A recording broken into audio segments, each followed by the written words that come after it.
السلام علیکم ناظرین، اعظم وائس میں خوش آمدید۔ ناظرین، آج کی اس مختصر سی ویڈیو میں ہم اسرائیل کے بارے میں جانیں گے کہ اسرائیل کیسے بنا اور آج یہ اتنا طاقتور کیوں ہے۔ تو ناظرین، بغیر وقت ضائع کیے شروع کرتے ہیں آج کی ویڈیو۔ ناظرین، 1917 عیسوی میں پہلی جنگ عظیم زوروں پر تھی اور اس میں برطانیہ تیزی سے فتح حاصل کر رہا تھا۔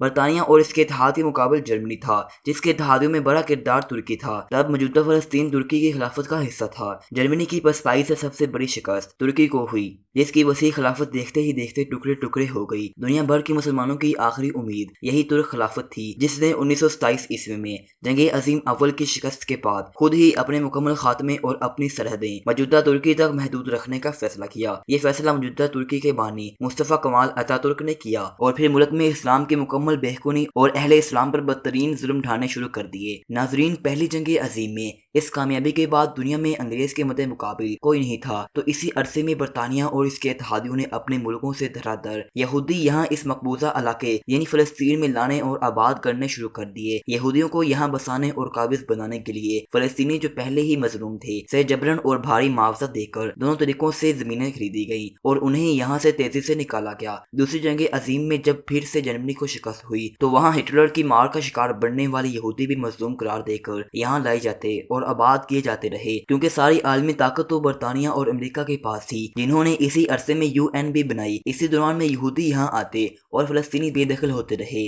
یہاں آباد ہونے والے ان یہودی کے ساتھ سارے عالمی طاقتیں تھی جو ایک طرف اپنے ملکوں میں فساد ڈالنے والی اس مغلوب قوم سے تنگ تھی، مقدس سرزمین فلسطین میں انہیں بسا کر مسلم دنیا کے سینے میں خنجر بھی گھونپ رہی تھی۔ یہ وہ زمانہ تھا جب دنیا میں آزاد مسلم ممالک محض چند ایک تھے اور ان کی حیثیت بھی برائے نام تھی۔ عرصہ 30 سال میں جب یہاں یہودیوں کی معقول تعداد جمع ہو گئی تو انہوں نے اپنے آزاد ملک کا اعلان کر دیا، جسے امریکہ وغیرہ کے بعد فوری طور پر مئی 1948 عیسوی میں اقوام متحدہ نے بھی تسلیم کر لیا۔ یوں اسرائیل ایک باقاعدہ قانونی ریاست بن گیا جس پر حملہ عالمی جرم قرار پایا۔ اس کے بعد سے اب تک یہی ساری عالمی صلیبی طاقتیں پوری قوت کے ساتھ اسرائیل کی ہر طرح سے مدد و حمایت میں کھڑی ہیں۔ عرب ممالک جن کی معاشی و عسکری قوت تب محض برائے نام تھی نے اسرائیل کو ختم کرنے کے لیے بار بار جنگیں لڑی، لیکن عالمی طاقتوں میں خصوصاً امریکہ کی مکمل اشیر بعد اور تمام جنگی تر ٹیکنالوجی کی فراہمی کی وجہ سے اسرائیل کو شکست نہ دی جا سکی اور اسے نہ نکالا جا سکا۔ یہی صورتحال آج تک قائم ہے۔ اس سارے قبضے میں سب سے دلچسپ بات یہ ہے کہ جس القدس کی خاطر یورپی صلیبی ہمیشہ مسلمانوں سے لڑتے رہے اور قتل عام کرتے اور اپنی افواج کا قتل عام کرواتے، وہ اسی القدس سے اب یہود کے حق میں صرف دستے بردار ہی نہیں ہوئے بلکہ ان کے محافظ بن گئے۔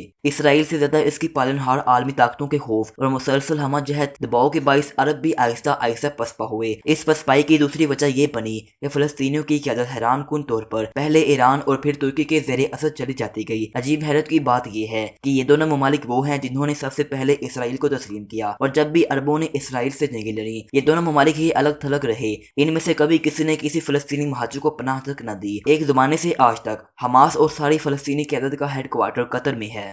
70 لاکھ فلسطینی یہی خلیجی ملکوں میں پناہ گزین بلکہ اب عرب ملکوں کے شہری ہیں، اور مغربی کنارے والوں کی زندگی اول دن سے ہی عربوں ہی کے پیسے سے چلتی ہے۔ اس کے باوجود ان کی نہ جانے پیگے کیوں ترکی اور ایران سے پڑی ہوئی ہیں جو انہیں صرف نعروں سے بہلاتے ہیں۔ ایران نے اگرچہ موجودہ مذہبی انقلاب کے بعد اسرائیل کو تسلیم کرنے کا فیصلہ تو واپس لیا، لیکن یہ قدم ایک دکھاوے سے زیادہ کچھ نہ رہا۔ ترکی کی فلسطین سے ہمدردیاں بجا، لیکن انہوں نے آج تک کبھی اسرائیل سے کسی قسم کے تعلقات منقطع نہیں کیے، اور نہ آج تک ایران نے اسرائیل پر کبھی ایک گولی بھی چلائی، نہ کبھی دنیا میں اس کے مفاد کو کوئی معمولی سا نقصان پہنچایا۔ یہ سب دیکھتے ہوئے بھی حیران کن طور پر حماس کی قیادت کو یہ بات آج تک سمجھ نہیں آئی کہ دنیا میں ان کا کون دوست ہے اور کون دشمن۔ ان کی اسی لامتناہی خلیج مخالف اور غیر عرب ملکوں کی پر اسرار دوستی سے تنگ آ کر یورپ اور امریکہ کے جبر و دباؤ کے باعث اسرائیل سے آج یہی عرب بالآخر تعلقات قائم کرنے پر مجبور ہوئے۔ اس میں کوئی شک نہیں کہ مسئلہ فلسطین روئے زمین کی اس بہادر ترین فوج کی وجہ سے ہی زندہ ہے کہ انہیں اسرائیل کبھی نہیں جھکا سکا۔ ہمیں اللہ پر پورا یقین ہے کہ جب تک ایک بھی فلسطینی زندہ ہے اسرائیل کبھی نہ چین کی نیند سو سکتا ہے،